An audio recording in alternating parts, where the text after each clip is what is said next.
2 games, a 6-point cushion. We're very nearly there in the championship campaign. Welcome to this week's edition of the PinkUn Norwich City Podcast, brought to you in association with Coleman's of Norwich. I'm Connor Southwell, joined by Adam Harvey amongst some, the colleagues are dropping like flies at the moment, but we've managed to pull ourselves to the PinkUn Towers here to bring you a podcast in the wake of Norwich City 1, Bristol City 1 at Carrow Road this afternoon. Probably one of those games I think a lot of people will be pretty keen to brush off pretty quickly, so I don't think it's one we'll delve onto. Fortunately, we've got a whole host of talking points to consider in this week's show.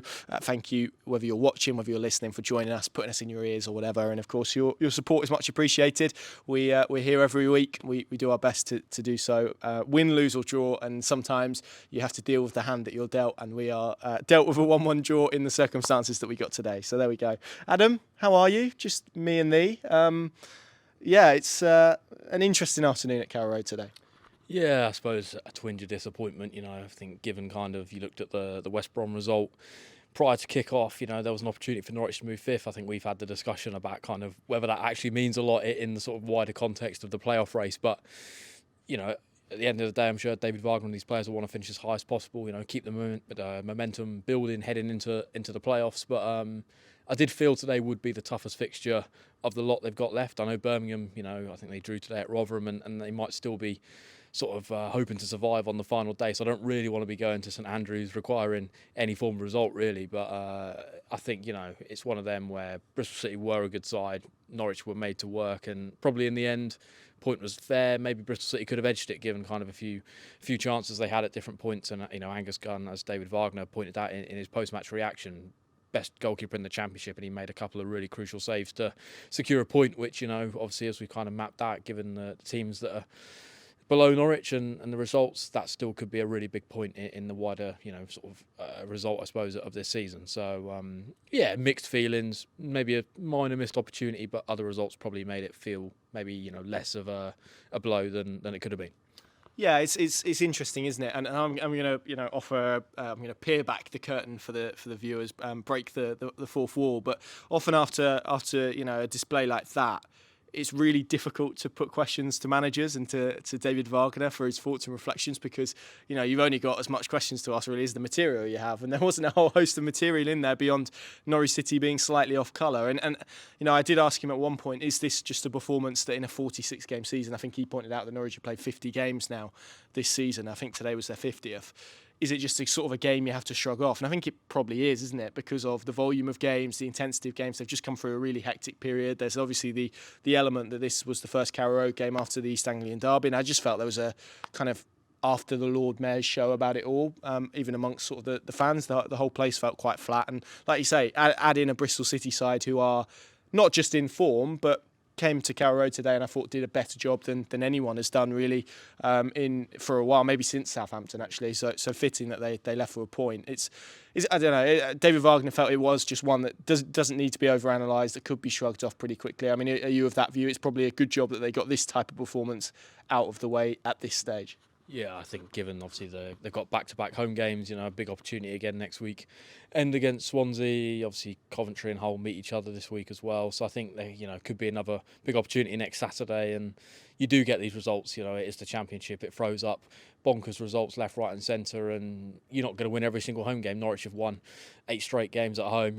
Let's face it, that's still a pretty good run. And it is basically the run that's meant that they are where they are in the table. So fatigue at this stage of the season is going to be natural.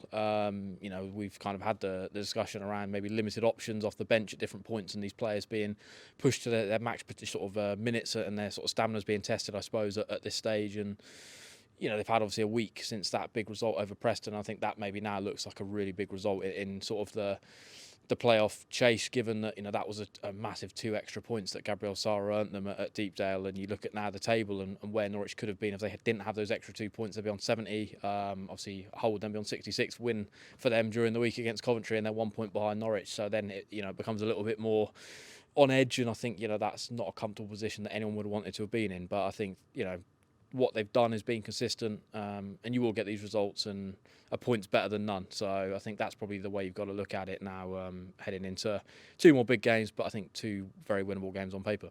Yeah, I mean, I was always told when I used to play back in the dark ages, not very high level. If you couldn't win a game, to not lose it. And actually, it's interesting. I've only sort of delved. It's been pretty hectic post game, but I've only sort of delved onto social media, and it's interesting that there's kind of a lot of discourse around that probably being a game that Norwich would have lost 3 months ago. And actually, I think that's probably a fair reflection of it. And for me, what felt important was how quickly they responded to that opening goal, because I think there was certainly a feeling from me that if that game would have been allowed to sort of continue and Bristol City had a 1-goal lead, they were pretty adept at keeping the ball. They were pretty comfortable in those type of situations. They were structured. They were well coached under Liam Manning, which shouldn't be a surprise to anybody who's sort of followed his career up to this point.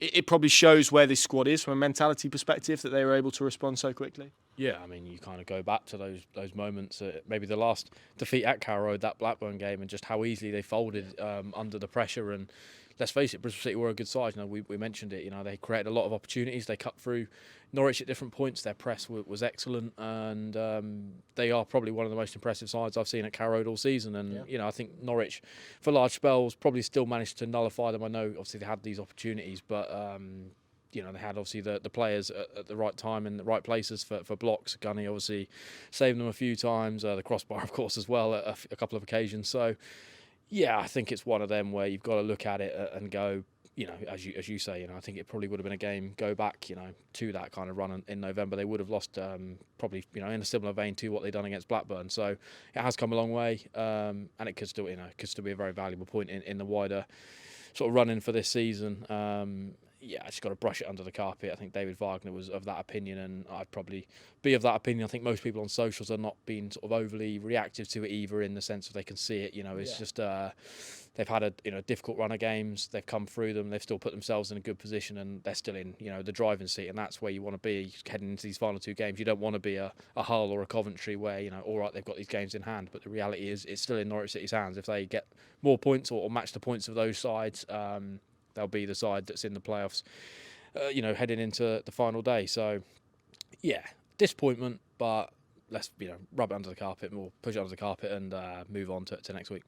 Yeah. I mean, let's have a quick word, because I mean, we've kind of brushed around it, but Bristol City, I thought, you know, you look at some of the sides that have come to Carrow Road of late, Rotherham, we could list others. I thought Plymouth were okay in patches, but nothing to really write home about. Even in the run in sort of January, when they had Hull and they had West Brom and Coventry in pretty close succession, I thought Bristol City looked a better side than any of those that had come to Carrow Road. And you know, you were at the pre-game press conference. I wasn't, but it was interesting that David Wagner kind of identified them very, very quickly as a team that he feels will be in the contention for the top 6 next season. It almost feels like this run has probably come a little bit too. Well, it has come too late for them, because you know, they mathematically can't get into the top 6. I think they were, before this game, one of 4 teams that were absolutely guaranteed to be playing Championship football next season, and one of those is Portsmouth, who have won promotion from League One. So that goes to show how open a league is, and it's interesting because the debate looking at these 2 probably games together, the Bristol City and Swansea home leg, kind of felt like there was a lot of shrugging. Oh yeah, cigar in, that'll be nice and easy because those teams will be on the beach. But actually, what that can create is a freedom within teams. You can almost play with a freedom, and your shoulders can be broader. You can try things with the ball. You know, you're not as pressurised in terms of making mistakes, because the games aren't magnified to the extent that they are for other teams. And I probably felt that today, because Norwich went after Bristol City in the way that they have, and there were a point, particularly in the first half, where Norwich were just beginning to build up a little bit of a spell of pressure, and we've seen teams who have come to Carrow Road of late just sort of crumble, just retreat, just go deep and compact. Bristol City didn't do that. They stuck to a game plan. They were brave. They put a high block on Norwich. They went to press them high. They went to stop them at source. And they got rewarded for that, you have to say. They created turnovers. They created probably more opportunities at Carrow Road than anyone since maybe that Blackburn game, or probably that Southampton game in isolation. So yeah, it's not going to be the theme of the pod, but I think it is worthy to say a lot of the reason why Norwich City were off colour today was partly because of what the opposition and Liam Manning did today. Yeah, I've been quite impressed with them actually in sort of the recent form table. It shows well, you know, they are one of the best sides in the division. I had a pleasure of speaking to a Bristol City fan prior to this game, and he kind of made the point about the performance levels being much better. They're sort of a style maybe that they didn't have under the likes of Nigel Pearson. You know, they had lots of young talent, and they're one of these clubs that, for me, invest in young players, they develop them, then try and sell them on, and it's then about how you sort of reinvest that money. And I think they've done that pretty smartly. You look at kind of the summer recruitment they made last summer, and you look at the likes of Jason Knight in the midfield, looks like a really tidy player. Rob Dickey, lots of experience at QPR, and he looks like a real central defender and someone who's comfortable on the ball, which obviously for what Liam Manning's trying to do in terms of possession is spot on. And I think there's a sort of common theme throughout their side. Tommy Conway looks like a real threat. I think there's obviously a little bit more development in his game required. Maybe a few sort of rash decisions when it comes to sort of the final third and what he does with it. But he's 21, so that that's something that needs to be coached. And I think David Wagner's right. They definitely are going to be a side that's going to be up there next season. I think in and around the mix, particularly given you look at kind of the sides that will drop down next season, maybe versus the quality of this season. I know, these sides at the top are maybe faltering a little bit at the end, but the reality is their points tallies don't lie. They are sides stocked with Premier League quality players, and no disrespect to the likes of Sheffield United or Luton, it feels like maybe the quality level's a little bit lower. So I think Bristol City have got themselves an opportunity next season. If they have to sell any players in the summer, no doubt they'll, bring in a high turnover of financial opportunity in terms of them to go and reinvest. And I think they are very smart in that. And they almost remind me a little bit of Norwich in the sort of 17-18 season under Farker, where you could maybe see what they were trying to do. Yeah. They've got some real quality players in the ranks. It's just about trying to unlock them and maybe add that. They probably lack a little bit of experience. I know on the bench they had the likes of Naki Wells and sort of these players like James that are full of Cornick. Yeah, lots of experienced players, but maybe just a couple more in there, and sort of particularly for sort of their first 11 that could just add that experienced edge in games that might get them over the line and earn them a few more points. But really impressed, and they're definitely one to watch next season. If Norwich are in the Championship, I think they're going to be up there with them. Yeah, I felt there was a lot of similarities with when Russell Martin Swansea came to Carrow Road last year, and just completely, Norwich were out-coached and out-fought, and I know they had a red card that day, but a little bit similar to that in terms of looking at them, and you as I did think then, obviously, events did boy events, and Russell Martin gets taken, but you were looking at them at that point and thinking, a couple of additions there, and Russell Martin will have them in a good way, and it kind of feels like that with Liam Manning. I remember feeling similarly about Stoke under Alex Neil, though, and that's blown up, but they did make about 400 signings in that time. So, it feels like they are close to achieving, something that could push them next season. And it's interesting, he was asked post-game about how much sort of at this stage of the season for a team playing for nothing can impact the start of next season. So, yeah, it's going to be interesting to see that. And obviously they took the lead at Carrow Road, and probably deservedly so. You look at the chances that they had in the game. Norwich hit the post early on. Josh Sargent, as he does, spinning, creating something out of nothing, got a little bit lucky with a pass that was slightly behind him from Borja Sainz. But then you look at it, Sykes was played through, and that's wow. I think me and you probably would have made a better effort than what he did, or why he decided to chip it. I think he even had the option to square it, and it would have been 1-0. Twine hits the bar, as you mentioned, with the free kick. In the second half, Gunn has made an unbelievable save from Scott Twine. That was at 1-1. There was one from Naki Wells in added time as well. Harry Cornick has put one in the 90th minute, which Liam, I haven't watched it back, I must confess, I don't know if you have, but he felt that was onside, so that'd be interesting to see that one back. And then obviously the one they did take was an excellent finish. But again, it goes back to that point I was making earlier, that ability, that bounce back ability from Norwich to respond so quickly. They threw John Rowe on the pitch, but the ability to get an equaliser so quickly probably prevented the frustration setting in on the pitch, in the stands. But in general, it felt like an important time to equalise. And probably then, the way that we've seen games at Carrow Road, you would have expected Norwich City to push on and win it, but that's not how it transpired. No, I think that probably brings it all back to kind of that individual quality. Gabriel Zara's ball through to find Josh Sargent. Obviously the awareness to see Borja Sainz. I know there's sort of debate about whether it's onside or not, but at the end of the day, he was totally aware of where he was for the tap in. And we mentioned it a little while ago there, kind of the Blackburn game and the way they folded. Norwich go 1-0 behind in games, and you don't really feel that sort of edge in the crowd. Maybe the frustration started to build. It almost feels like, come on, get back to the halfway line and go again, because I think they know that this squad is capable of pulling it out the bag and getting the opportunities they require to either turn the game completely or at least get something out of it. And on a day where they weren't at their best, they've still managed to get something from the game, and that ultimately is a sign of a good team.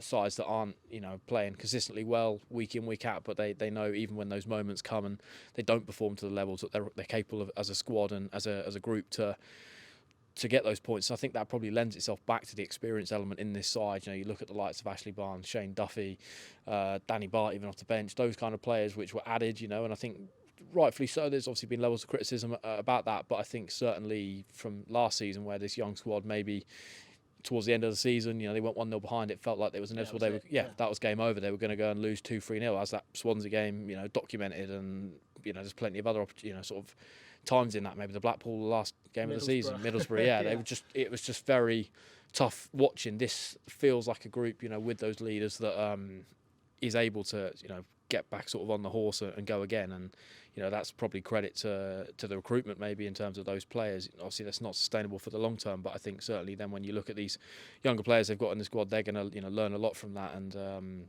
I think it puts Norwich in good stead moving into playoff games where it is going to be high pressure and there might be that edge. I think the fans, even if they went 1-0 behind in a semi-final, would probably back these boys to go and get themselves back in the game.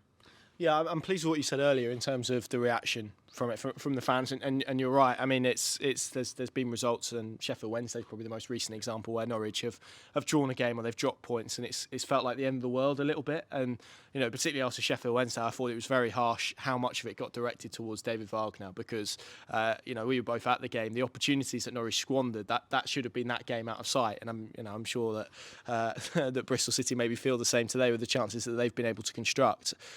Whereas actually, that coupled with obviously an inability to set piece or defend set pieces on that night probably cost Norwich more than anything David Wagner did, substitutions or not. And again, I said this on my verdict at the time. I get that because if you do that and you don't win, then you've given them a stick to beat you with. But I'm pleased that it's kind of most people have been able to leave Carrow Road and sort of go, okay, it's not too bad. It's fine. It's not the end of the world. And that's probably impacted, like you say, slightly by other results. But two games left, Adam. I think if we assess sort of the general playoff picture, Norwich are in a hell of a position, aren't they? You look at the cushion, they've got 6, but I mean the pitch has basically not changed. They've gained a point on West Brom, who lost at Leicester at lunchtime, and obviously, like you said, is there slight disappointment they couldn't get 5th? Yes. Is it the end of the world? Not really. We know that they're going to play one of those 4. They're going to play Southampton, Leeds, Leicester or Ipswich, probably not Leicester now in the playoffs. As it stands, it will be Leeds and everything that comes with a Daniel Farke reunion, but that will probably change about 4 times before we get to it. But looking below them, that's the significance. There's obviously games coming up this week. There is a scenario, obviously, if either side fails to win that game in midweek against Coventry and Hull, if that is a draw, essentially, is what I'm saying. It would have been the easy English way to say that. If that ends a draw, and Norwich City win next weekend, top 6 secured and done with a game to go. And like you say, they don't then have to navigate what could be a very, very difficult final day against Birmingham, who I think, they've got Huddersfield next weekend. That's an absolutely monumental game for them, but they are going to need something on the final day, you think, to either get themselves out of it or to keep themselves out of it. But they're in control, they're in command. It feels, like you said, that Preston result felt massive. A point chipped away at it, nearly there now. Yeah, I mean, I've always felt 75 would get you in, and they're now on 72. That means one more win from 2 games, and as I sort of mapped that, I think they are 2 favourable games on paper. I know today maybe a lot of people would have felt it was a favourable game, but I felt Bristol City were the side that maybe could have been the thorn in this run-in that could have been a real threat to Norwich. And I thought, as we've spoken about it just previously there, they were that, and rightfully deserved what they got from today. But yeah, I think sort of moving forwards, you look at obviously the other fixtures, you don't want to be reliant on other results, but it's more like now looking at it thinking, let's hope there's a favourable result there. But it doesn't really matter, because if Norwich still do their own business, then they'll still achieve the target they set out at the start of the season to get in the top 6. And you sort of go back to those sort of dark days of sort of around pre-Christmas, and it didn't even seem possible that this side would be in this position where they are in full control, and their destiny is there. If they get the win, it's all but secured, and we can go into the playoffs excited, and given kind of the home form and the fortress feeling around the place. And we spoke about kind of the edge there of the fans maybe not turning, even if they go 1-0 behind. This side has got a real sort of I suppose they feel quite stern in terms of they are very capable now in terms of their mentality to go and turn games, and that's obviously great to see moving into some really big high pressure games that they've dealt with well over this run. So yeah, I think you say any Norwich fan offered them this position, certainly after Blackburn Sunderland games, I think they'd have probably have laughed and told you where to go. So that's encouraging, and yeah, let's hope Carrow Road's on good form again next Saturday, which I'm sure it will be, and hopefully we can get it over the line. Yeah, and there was a moment in David Wagner's post-match press conference when he sort of referenced the end of last season, and sort of I had 10 games go by in my head where I thought, blimey, you think about how grim that was. The fact they're in this position where we're having to work out permutations and all of that stuff is more exciting and whatnot, even irrespective of how this season ends. It's good that they're in this position to talk about. What I'm now going to do is try and attempt some maths live on camera and on audio. So this could go poorly, but we speak about the position that we're in. I'm going to start with West Brom. Obviously, Norwich cannot finish fourth mathematically. They can get a maximum of 78 points now, as is the case with West Brom as well. Just in terms of goal difference, West Brom still have a superior one. That's why they're fifth. They've got a plus 23 goal difference. Norwich have a plus 16 goal difference. So a pretty healthy goal difference cushion that West Brom have there. And they've got Sheffield Wednesday and is it Preston? At home to finish. Norwich, as I said, can finish on 78. They, of course, have Swansea and Birmingham. Hull obviously have 3 games left. They've got that game in hand, so they can get 9 more points, which means they can get now a maximum of 75. They're on 66. That's correct, isn't it? Yep. Coventry, again, they've got 2 games in hand on Norwich, but 4 games left? Yes, 4 games left, so they can get 12 more points, so 75. And Middlesbrough, who you have to say today are pretty much out of it, but if they win all of their games and everyone else ahead of them loses all their games, unlikely, I know, they can get 72 points, but as I said, they've got to play Leeds on Monday night as well, and we're saying they have they're 11 goals worse off than Norwich, so you have to say that is probably them done now. So we are looking probably at 4 teams into 2, which means, Adam, like you say, if Norwich City beat Swansea next weekend, this is the reality, irrespective really of that midweek game and the team winning that. If they beat Swansea next weekend, 75 points, with the goal difference they have, they're 8 goals better off than Hull. They're only 2 points better off than Cov. So if Cov were to win, there's still maybe a possibility that they could do that on goal difference, obviously depending on the final day. But that would probably be unlikely, you would suggest. It's a hell of a position that they're in now, isn't it? Because, as you said, 1 win, and they are all but there, really. It would require a point on the final day at Birmingham. Yeah, you sort of look at like the sort of pressure cauldron, I suppose, of the Championship and the results it throws up. At this stage of the season, it's really hard to mount runs where you are winning game after game after game after game. Kind of the consecutive nature of winning results. It feels, you look at like last weekend, and Coventry losing 3-0 at Birmingham. Who would have predicted that prior to kick off? And I think they've both got a few tricky fixtures. They've both got a play, of course, Norwich's bitter rival, Ipswich Town, who will be gearing, hopefully for their perspective, a top 2 place. I'm sure Norwich fans will have their own opinion on where they want them to finish. I'm probably of the persuasion maybe that I'd rather not have to face them in the playoffs, but we'll see. I think the record element is still in Norwich's favour at the moment. Maybe less. Do Norwich a favour as well. They've got Hull and Cov in that run. Yeah, so I think you look at that and the pressure that will be on Kieran McKenna's men. They're going to want to try and probably get results in those games. It feels unlikely that Ipswich would lose both of those. And obviously we mentioned Hull and Coventry have got to play each other. I think they've both still got a couple of sides to face that are in sort of that relegation bracket as well.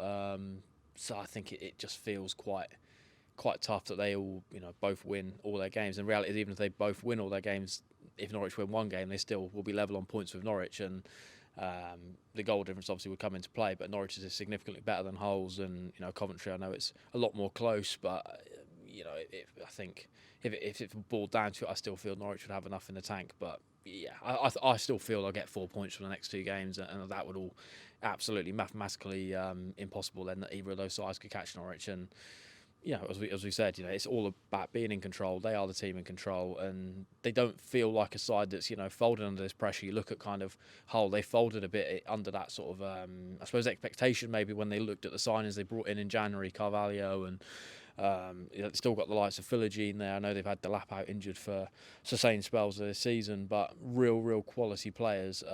Coventry, there was lots of expectation, I suppose, after last season and what unfolded, whether the FA Cup's become more of a distraction for them. I know we had that sort of conversation when we done the podcast, kind of looking at the run-ins, and I think we were maybe dismissive of that being a distraction. It could have been a boost for them, but I still feel it's probably had an effect. It's very difficult to when you've got a Wembley semi-final date with Manchester United, that is going to be at the forefront of your mind somewhere, and that can be damaging to players, I suppose, when they're still kind of got this element of the playoffs under their sort of belt as well. And obviously the games in hand, it's something that managers speak about. It's sort of a cliche that you'd rather have the points than the games in hand, and I think that's probably actually helped Norwich that the Coventry have had these games in hand, Hull have had these games in hand to play, and psychologically it puts Norwich in the driving seat, and I think they've almost been the side that therefore have been able to gain that consistency. They know what the objective and what their target is, and how they're going to reach it, and at the moment they're obviously navigating a route that's going to see them end in the destination they want to be.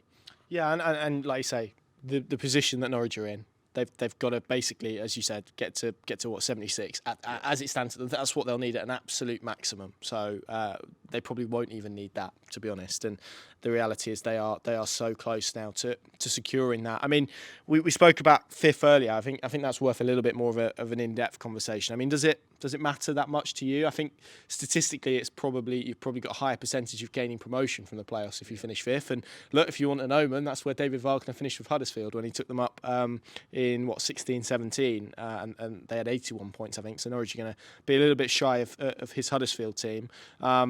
But yeah, does it matter for you? Because again, we've spoken about this a lot today, but we know that if Norwich finish in the top six, they're going to have to play at home first. We know they're going to have to play one of those four teams.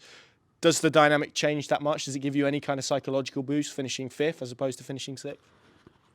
I think in some seasons it probably would, if you have you go back maybe to previous times, and even that playoff season that Norwich went up, Norwich were significantly the best side maybe of that in the playoff race in third place. I think if you probably asked Ipswich Town fans, the players involved at that point, the management, they probably didn't fancy playing Norwich because they were by far on paper the best side in that playoff race. And I know Middlesbrough were sort of close, and they had a very good season, and obviously Norwich done the job in the final. But it feels like this time round, I think you have got four sides that probably on any other given season would all be in the top two. So mentally to miss out, particularly if it goes to the final day, I think if you're Daniel Farke, you're Kieran McKenna, you're Enzo Maresca, you're Russell Martin, and you've missed out on automatic promotion, trying to then switch back into playoff mode, I feel this season could be a little bit more difficult than previous times. And I think they're all very good quality sides on paper, hence why their points tallies show what they are. And I actually feel in some senses now, given that Southampton's result today, they probably look more likely to finish fourth. And I think you look at kind of we speak about momentum and coming into playoffs. I know they fell short today, but their actual run up till now, just recently, has been vastly improved. They've, from what I've seen on the TV, been probably the side I've been most impressed with. I felt Leeds have faltered a little bit. Ipswich, Norwich have obviously played them very recently and done a good job on them at home, and deservedly won that game, and have obviously nullified all their threats. Leicester now, for me, feel probably the side that is edging very close to automatics, that feels a little bit less likely that they'll play them. And I know Leeds have demonstrated their quality against Norwich both times this season, but I just feel, you look at Wagner, he's dealt with the playoffs before with Huddersfield. He's sort of had a formula there that's got them up. Whether people want to watch that formula, and obviously no goals, it wasn't exactly the prettiest way to go up, but I think, if it means Premier League football and all the finances that come with that, I know we can have the debate about whether, you want to see Norwich in the Premier League and kind of the competitive nature of that further down the track. But about navigating a playoff route, I don't feel it matters. I think, Norwich at home, they haven't lost there since November. If they don't lose to Swansea, then that record will stay intact going into the playoffs. And psychologically, for these players, that's huge, particularly given it's the first game as well. I think if they can get themselves in a position of control, heading to an opposition venue for the second leg, providing they get round the game in the correct fashion, then they will obviously be in the final. So I don't think it matters. I think all those four sides in the top four have been good on paper this season. Will all give Norwich a difficult test, whichever one it is, and let's hope for Norwich's sake that they can compete, whoever they get in the semi-final. Yeah, it's going to be narratives galore if they do, because it's going to be Russell Martin, it's going to be Daniel Farke, it's going to be Ipswich Town and everything that comes with that. Or less though. There's not really many narratives around, but it's going to be really interesting. I'll bring out the statistic. I mean, finishing sixth place, the last team to get promoted, to finish sixth and gain promotion to the Premier League was Ian Holloway's Blackpool in, when was that, 2010, 11?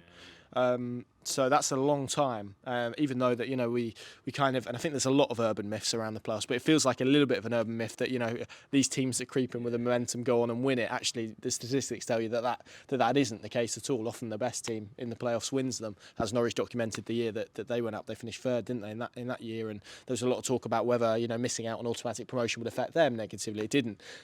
Equally, and this surprised me a little bit, and we'll finish this first half with this, but I was looking pre-game at sort of David Wagner's Huddersfield and what they did, and actually you consider how Norwich have done it over the last few months, where they've been so relentless and they've picked up points and they've chipped away at it and they've surged up the table in a fashion that nobody foresaw coming. His Huddersfield team won one of their last 5 games and still won the playoffs. So I don't know. There's a lot of urban myths around it. Is the reality that we just don't know. We just don't know how it's going to go, and obviously it will depend. But and you mapped it out a minute ago. Norwich have only won 1 game against the current top 4, so they've got to win over 2 legs. It's going to be difficult whoever they play, but it's interesting, I guess, the dynamics of how Wagner did it with Huddersfield and how his side went into the playoffs out of form, having won 1 in 5. I can't remember the discourse around that time, but I'm sure that was a conversation that they were having compared to how his Norwich side go in. Does it mean anything at all? Yeah, I suppose obviously with that season it was Huddersfield had such a blistering first half of the campaign. They probably could take the foot off the gas a little bit, and it obviously lent themselves to finishing 5th this season. Obviously Norwich had to lead themselves a massive lot of they had to do the work to be able to even get themselves into this position, and whether it means a lot, if you look at the form table, obviously, since kind of the Christmas period, Norwich are in and around the top 2. I think Leeds have just taken more points than them. I don't know if that's changed after today, but 2024, I think they're top, aren't they? Yeah, I think. Yeah. So I think that that probably is a good indicator. Obviously, the away form element. I know we've kind of spoken a lot about that at different points this season, but even that in 2024, they have won at Hull, they've won at Stoke, they won at Preston in a great fashion last weekend. That probably feels like the kind of formula you would require going to a second leg of a semi-final against, let's face it, probably on paper a better side. It will boil down to obviously the tactics and getting it spot on the day, but I think Norwich have now shown over a sustained period of time that they can adapt, and they've got different ways of winning games. They've got individual quality for those moments that could define those big games. Johnny Rowe, of course, being back, which I'm sure we're going to talk a bit more about again on the Carrow pitch today. Maybe not sort of having the impact he'd want, but I think that probably was more lent itself to the game today, and we spoke about that and sort of the qualities of Bristol City that maybe nullified those Norwich threats. So I think it's one of them. Form does kind of go out the window, I feel, in big games anyway, as we've kind of seen maybe when Norwich went to Portman Road, if that was a foregone conclusion that Ipswich were going to win that game on that day. And I know, it probably lent itself to a little bit of luck at different points, but Norwich did go there and get a result. And I think that's ultimately what the playoffs is. It tends to be the best teams win, but, let's face it, as Norwich showed today, you can have an off day, and if Norwich are at their best, then, they can beat anyone. Good stuff. We're going for a half-time dressing down, and then hopefully we'll come out in the second half with a much improved performance. See you in a second. You're listening to the PinkUn Norwich City Podcast, brought to you with Coleman's of Norwich. We thank them very much for their support and their love and their mustard, of course, particularly as we wind up to the summer season. Bit of Coleman's mustard on a hot dog, you cannot beat it. Which probably brings us, Adam, to the Bring the Heat segment. Now, this might be the first time I think we're going to agree on one, because it's slim pickings today. Let's be frank. Who brought the heat for you this afternoon? Yeah, I'm going to have to go with Angus Gunn. I think he probably was the reason Norwich picked up a point today when you boil it down and you look at those chances we spoke about. And I mean, David Wagner's called him the best goalkeeper in the Championship, and I'd agree. I think we've sort of echoed that sentiment throughout the whole of this season. Yeah. Him in big games, in big moments where Norwich have required him to stand strong and sort of pull out the big saves.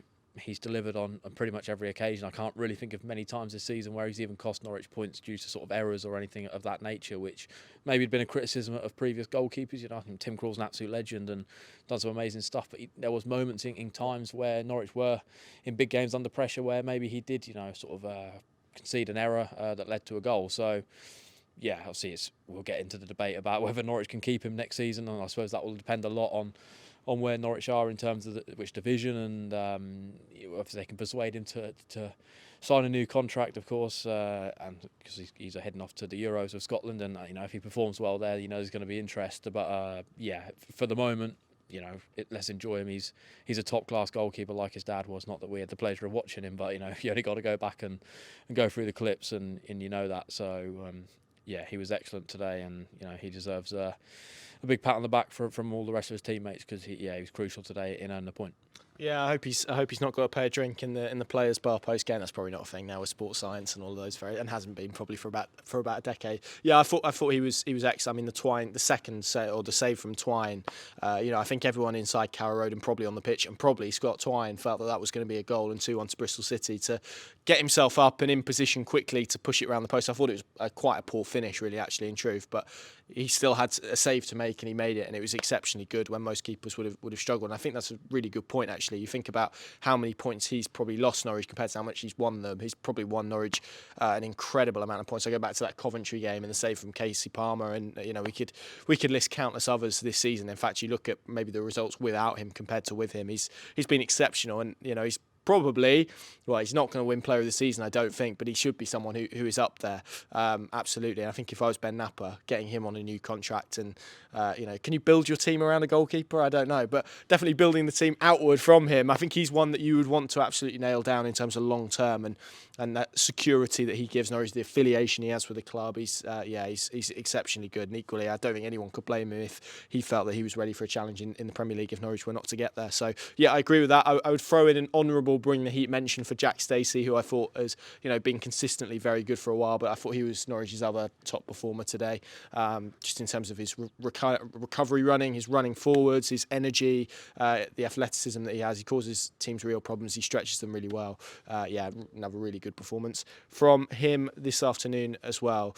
You mentioned it earlier on, but John Rowe came back. It was good to see Jakob Sorensen back, Christian Fashnak back as well after the birth of his baby. It was daughter, wasn't it? Yeah, good, because I've been writing daughter all day, so if that was wrong, I'd be quite embarrassed. But good to see some more options back for Norwich City. I think David Wagner has spoken pretty persistently and pretty openly about it in recent weeks, about the shortage that maybe he's had on the bench. And obviously there's been a lot of debate around Rowe specifically and about how you get him in the side. We've not seen that Science Sergeant Rowe sort of trio much this season.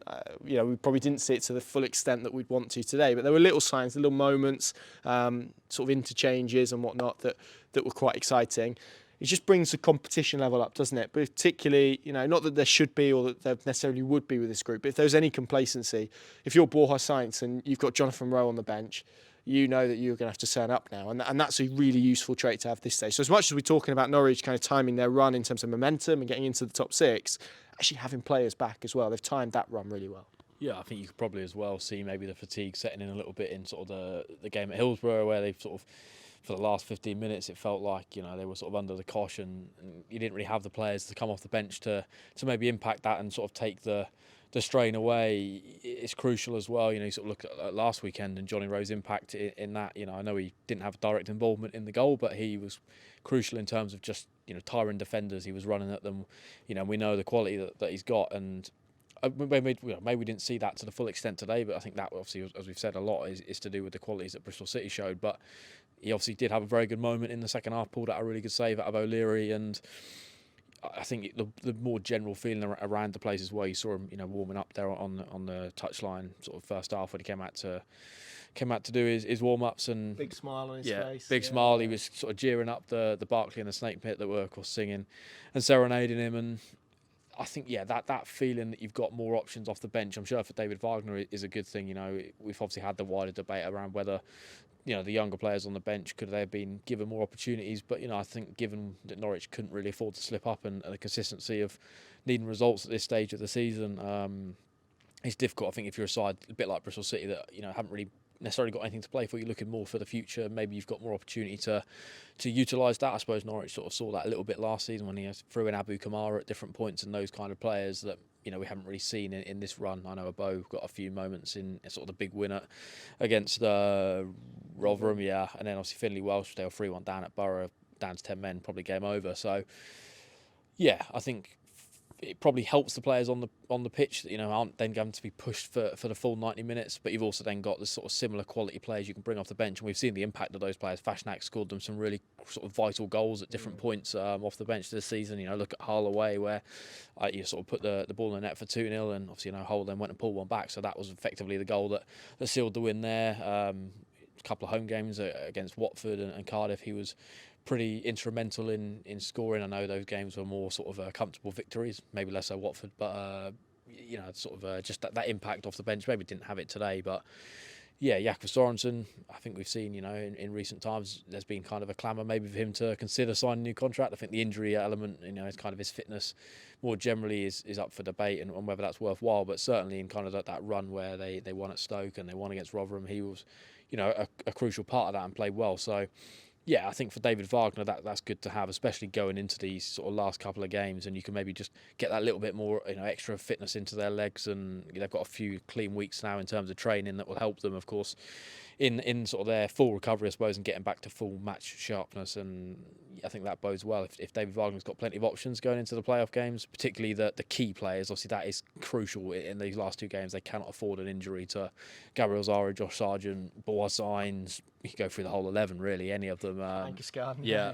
So I think that's obviously crucial, and hopefully, of course, they get to the final day and maybe they have already done it, and David Wagner can consider not fully resting these players. Obviously you don't want them to sort of have a couple of week break before a semi-final, but certainly you don't want to be going to Birmingham and take them off after an hour. Don't want to expect full 90 from Josh Sargent, given we know he's still nursing this issue that's sort of persistently there, and it's got drastically improved, I suppose, in recent times, but it's still, as we saw, David Wagner alluded to it actually prior to going to Preston, it is still something having to manage. So yeah, that's good to see, and I think David Wagner will be certainly very happy in the fitness department as well that they've got these options back. No Sidney van Hooijdonk again today. I think we've seen him play about 2 minutes in the last 5 games. And I know we touched upon this, I think, post Preston when we spoke a little bit about his Sheffield Wednesday comments. David Wagner, not Sidney van Hooijdonk, who hasn't done the, I don't think. It's intriguing, isn't it? I think it feels increasingly like that's not a player that David Wagner feels is able to suit games or affect games in the way that he would like. I feel really sorry for him, just in terms of a case study coming over here, view to buy essentially a deal. It's very difficult because he's got Josh Sargent and Ashley Barnes ahead of him anyway, but there have been moments, I think, to get him on the pitch that maybe haven't been taken. And then equally, there's probably the wider point, which is probably a conversation for another day, really, in terms of that being a player that Ben Napper signed and pushed forward, and one that David Wagner's not really used. It's not great, is it? When you've got kind of that situation, you've got a player there that essentially is kicking his heels at the moment, really. Yeah, particularly sort of, I know when he signed, there was sort of a lot of excitement, I suppose, and a lot of hype. You looked at kind of the goal record that he had in Holland. It spoke for itself. Very much a fox in the box kind of striker, a man who knows where the back of the net is. We know, obviously, sort of he hadn't played a lot of minutes this season when he was out in Italy, and it was about trying to build that fitness, and that's kind of what I probably saw maybe for the first couple of weeks, but then I think it started to become maybe slightly more evident in games where he wasn't really coming off the bench, and maybe Josh Sargent was starting to look a little bit tired. And we know, obviously, that I spoke about the managing of the injury, and you think this is a moment maybe in a game where you're winning quite comfortably, get him off, get Hooijdonk on, give him an opportunity, and he hasn't really had that. And I know one of the press conferences there a couple of weeks back, and Wagner was speaking about him, saying he's done very well in training, I've been impressed, and when he gets his opportunity, it's about taking it.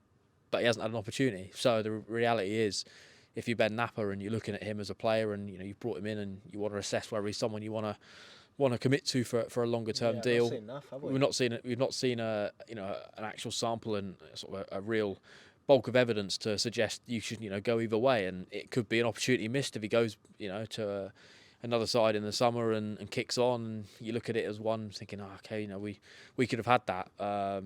Or alternatively, maybe David Wagner's judgment's correct, and that he isn't, a player that's up to the standards that Norwich require for the Championship, and certainly for sort of the top 6 end of where they are at the moment. So we've got to trust David Wagner in his judgment, but I certainly feel a little bit sorry for him. And I sort of had the pleasure of meeting him a few weeks back when I went down to the fan hub and sort of behind the camera for an interview we had on our channels, and anyone that watched that would have sort of heard him speak quite openly about sort of the plan that was there for him to try and build up his match fitness, and he would be more involved sort of heading into these final games of the season, and that hasn't happened. And I know it's football, but he's had to move, his life across to England from Italy, and that I can imagine for adaptation. I know he's not, he is a player, he's Dutch, and it's not a million miles away from here, but there's still an involvement of having to a different culture, a different climate, everything that comes with that, and I think then to sort of come here and not get the moment or the minutes that he probably would have expected when he signed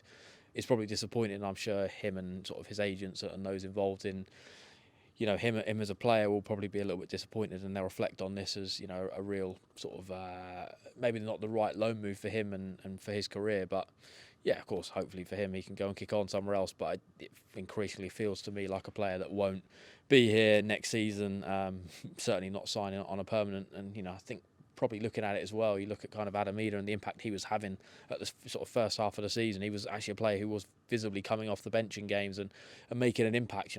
Bristol City is a prime example. That was a game where maybe Norwich didn't even hit the levels, but they got the one opportunity, and Adamida was there and he buried it. And ultimately, Højdonk didn't have the same opportunity today because he wasn't on the pitch. So, yeah, I'm sure fans have got different views on it, but I'd also say when I've seen him play this, this kind of since he's arrived, I know he's not played a lot of minutes, probably about 115 minutes, I think, probably at this point. Was his signing longer? The one that he did for fans, it probably, I think it actually was about 2 hours. So that probably feels probably this the sort of biggest impact I suppose he's had. But I think I've not seen much from him. I think there's clearly a player there, but whether it's just about the fitness element and not being there, and therefore we've not seen the best from him. But for this system at this current time under David Wagner, probably not the right player at the right club.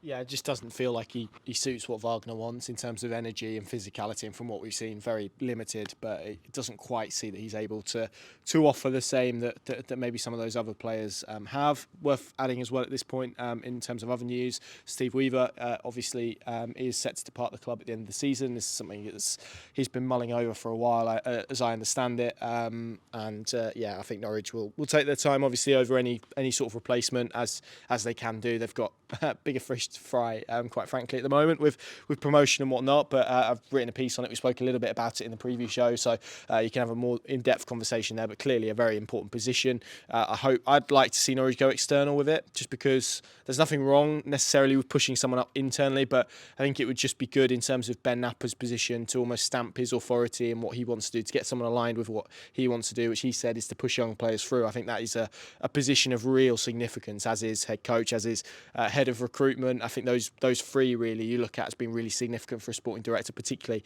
when they're dropped into a club and trying to stamp their authority and get their blueprint into motion, I guess. Those are the positions that you kind of need to do that, really. So that's one to watch as the summer progresses and to see where Norwich City end up. But clearly an aspiration to get someone in that role before the start of next season. And of course, Steve Weaver and what he's done. I think 24 debuts in 7 years. Can't argue with that. There's plenty of stuff that you can argue within the record as well. But we'll save that maybe for another day.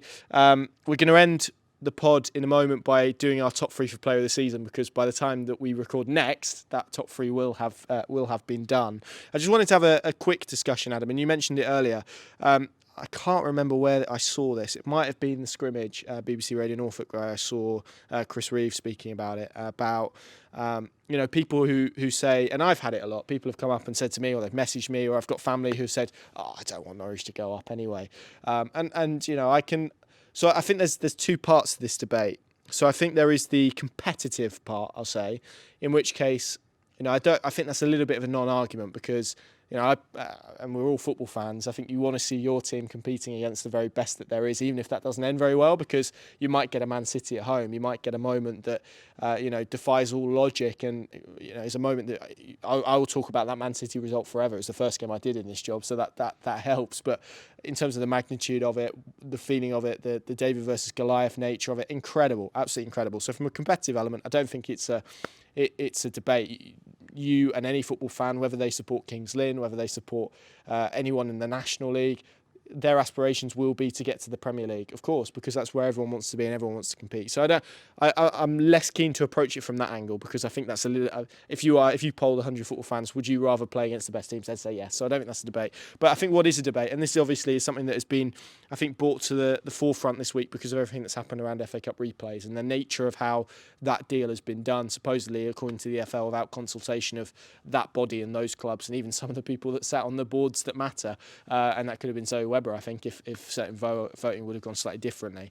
But I think there is a debate about whether you want to be part of the Premier League as an organisation, as is currently, when you've got a team who are probably going to win their fourth consecutive title with 115 charges against them, when you've got teams towards the bottom of the table who are having points deductions because they are not complying with financial rules that probably prevent them from going and spending money and having that aspiration to try and claw down some of the top clubs in the league. So even that is probably an order, so to speak. You've got the teams who did go up last season, probably all of those looking likely at the moment. I think Burnley, did they win today in the end?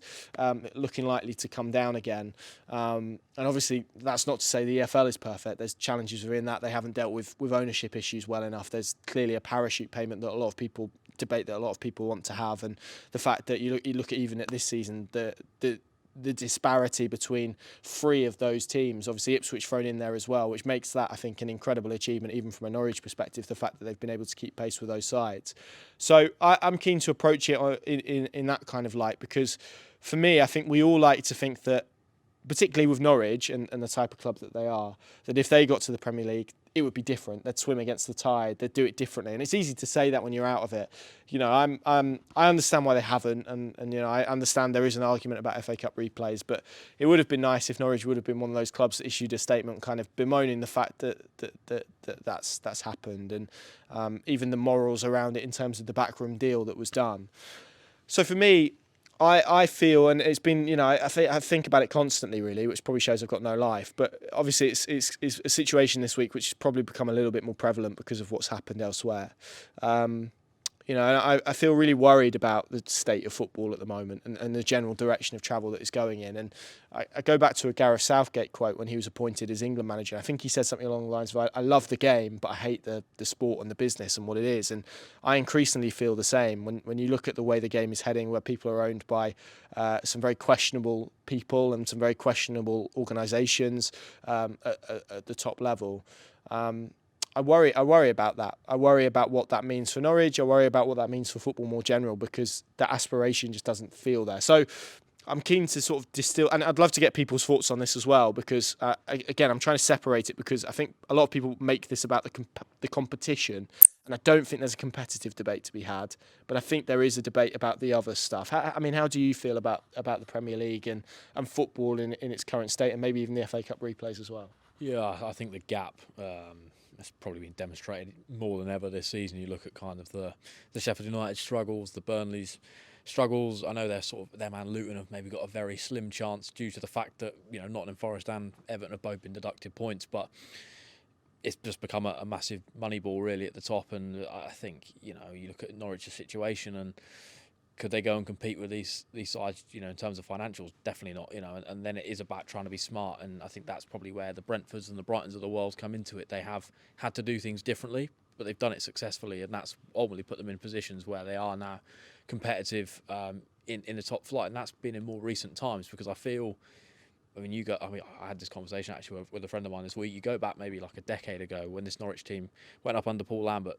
On paper, that side should never stay in the Premier League, but the unity and the fact they could go into League One and pick out the Elliot Bennetts, the Pilkingtons of the world, and step them straight into the Premier League, and they defied all odds to stay there for 3 seasons, and I just don't see that as quite as plausible now. Maybe you look at kind of Luton, I feel, have done it in a clever way. They brought in lots of experienced players, Ross Barkley.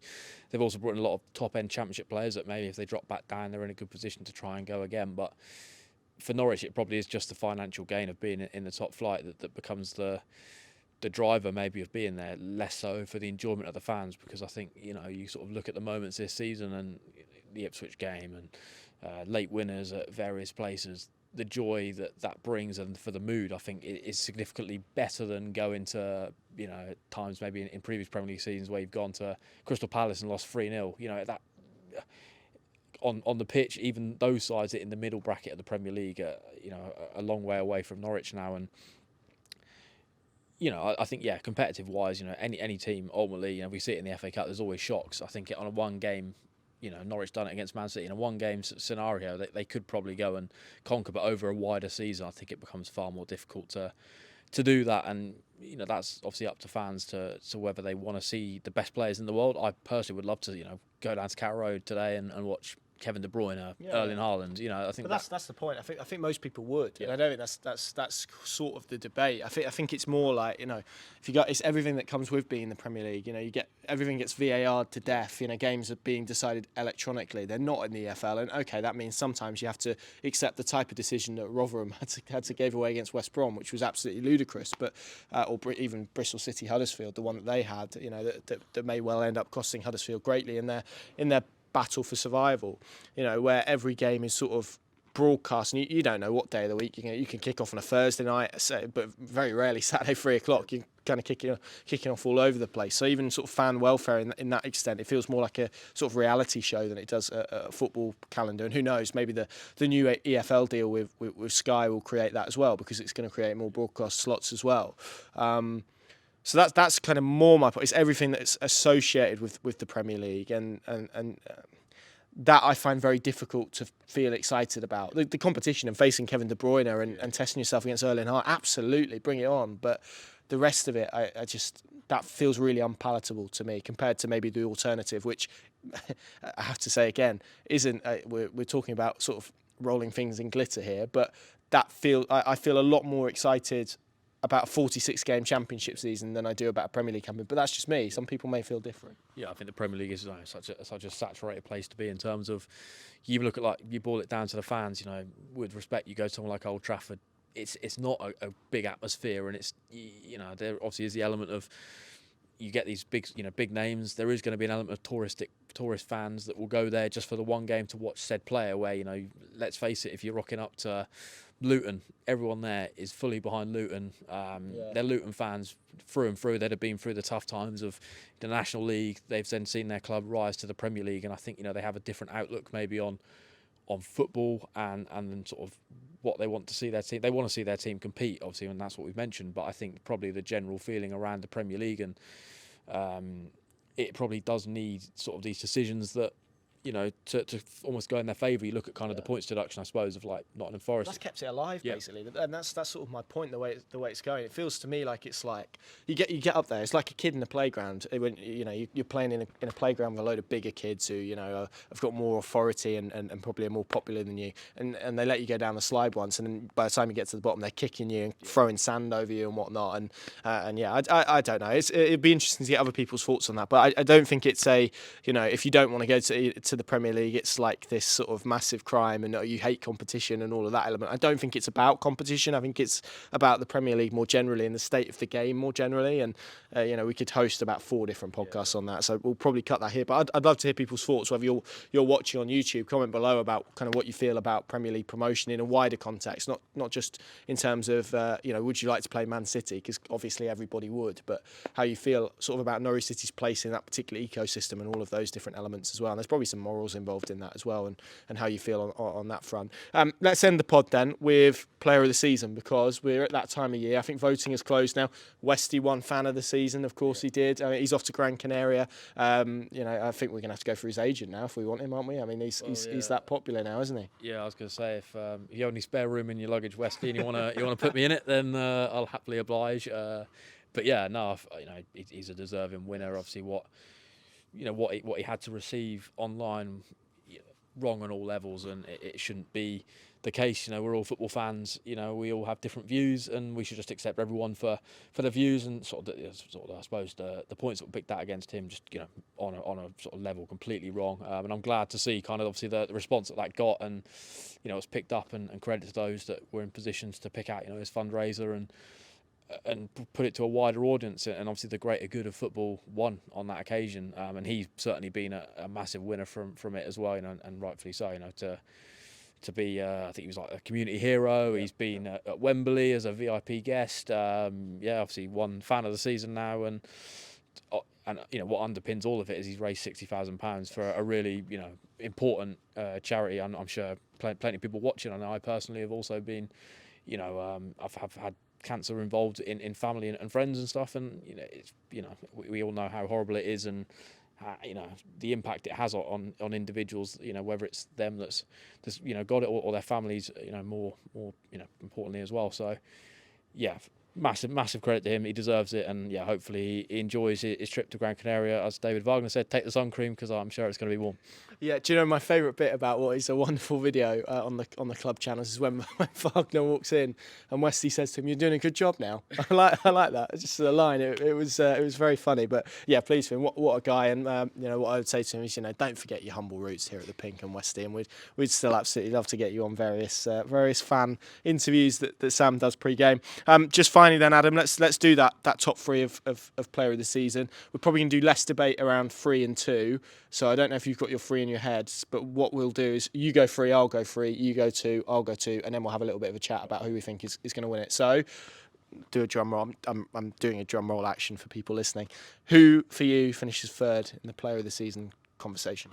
I think we mentioned him already on the show a few times. Angus Gunn, the points he saved Norwich at different points of the season, he's earned them way more than he's cost them. And on another season, and maybe even last season, he would have won it. An absolute canter. This season, unfortunately, the competition that he's got is of a lot higher quality maybe, and I think there's a few players that maybe if it wasn't for injuries could have been in the conversation. Johnny Rowe, Josh Sargent, etc., which maybe gives away who I'm going for more in the top 2. But Angus Gunn thoroughly deserving of a top place in the top 3.